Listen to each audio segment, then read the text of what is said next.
ಕ್ರಿಸ್ತಶಕ 12ನೇ ಶತಮಾನದಲ್ಲಿ ಪೂರ್ವಾಭಿಮುಖವಾಗಿ ನಿರ್ಮಾಣವಾಗಿರುವ ಈ ದೇವಾಲಯವು ಪ್ರದಕ್ಷಿಣ ಪಥ, ಅಂತರಾಳ ಮತ್ತು ಮುಖಮಂಟಪವನ್ನು ಒಳಗೊಂಡ ಸರ್ವತೋಭದ್ರ ಪ್ರಕಾರದ ಗರ್ಭಗೃಹವನ್ನು ಹೊಂದಿದೆ. ಮೂಲತಃ ಇದರಲ್ಲಿ ಚತುರ್ಮುಖ ಲಿಂಗವನ್ನು ಪ್ರತಿಷ್ಠಾಪಿಸಿರಬಹುದು. ಪ್ರಸ್ತುತ ಈ ಲಿಂಗವು ಪಶ್ಚಿಮ ದಿಕ್ಕಿನಲ್ಲಿರುವ ಮುಖಮಂಟಪದಲ್ಲಿ ಕಂಡುಬರುತ್ತದೆ. ದೇವಾಲಯದ ಪ್ರವೇಶ ದ್ವಾರವು ಪಂಚಶಾಖೆಗಳನ್ನೊಳಗೊಂಡ ದ್ವಾರಪಾಲಕನನ್ನು ಹೊಂದಿದೆ. ಇನ್ನುಳಿದ ಭಾಗಗಳಲ್ಲಿ ಚಾಮದಾರಿಗಳು ಮತ್ತು ರತಿಮನ್ಮಥರ ಶಿಲ್ಪಗಳು ಕಂಡುಬರುತ್ತವೆ. ಮುಖಮಂಟಪದ ಪೂರ್ವ ಪ್ರವೇಶ ದ್ವಾರದ ಎರಡೂ ಭಾಗಗಳಲ್ಲಿ ಸಂಗೀತಗಾರರ, ನರ್ತಕಿಯರ ಹಾಗೂ ಬಳ್ಳಿ ಆಕಾರದ ಕೆತ್ತನೆಗಳನ್ನೊಳಗೊಂಡ 2 ಜಾಲಂಧರಗಳು ಇವೆ.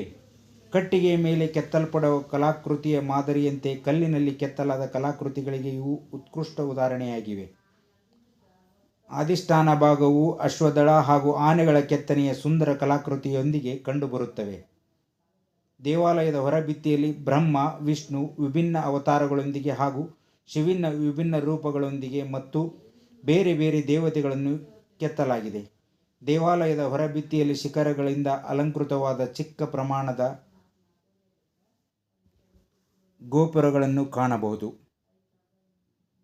ಹುಬ್ಬಳ್ಳಿ ನಗರದಲ್ಲಿರುವ ಐತಿಹಾಸಿಕ ಚಂದ್ರಮೌಳೇಶ್ವರ ದೇವಸ್ಥಾನವನ್ನು ತಾವು ಈಗ ವೀಕ್ಷಿಸುತ್ತಿದ್ದೀರಿ.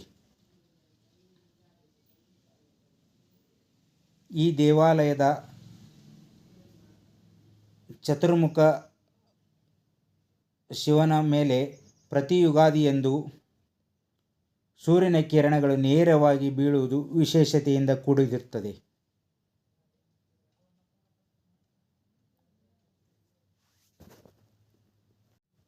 ಪ್ರತಿ ವರ್ಷವೂ ಯುಗಾದಿ ಹಬ್ಬದ ದಿನದಂದು ಇಲ್ಲಿನ ಚತುರ್ಮುಖ ಲಿಂಗದ ಮೇಲೆ ಸೂರ್ಯನ ಕಿರಣಗಳು ಪ್ರವೇಶ ದ್ವಾರದ ಮುಂಭಾಗದ ಬಾಗಿಲಿನ ಕಿಂಡಿಯ 3 ಕಿಂಡಿಯ ಒಳಗಡೆ ಹಾಸಿ ಸೂರ್ಯನ ಕಿರಣಗಳು ನೇರವಾಗಿ ಲಿಂಗುವಿನ ಮೇಲೆ ಬೀಳುವುದು ಈ ದೇವಾಲಯದ ವಿಶೇಷತೆಗಳಲ್ಲೊಂದು.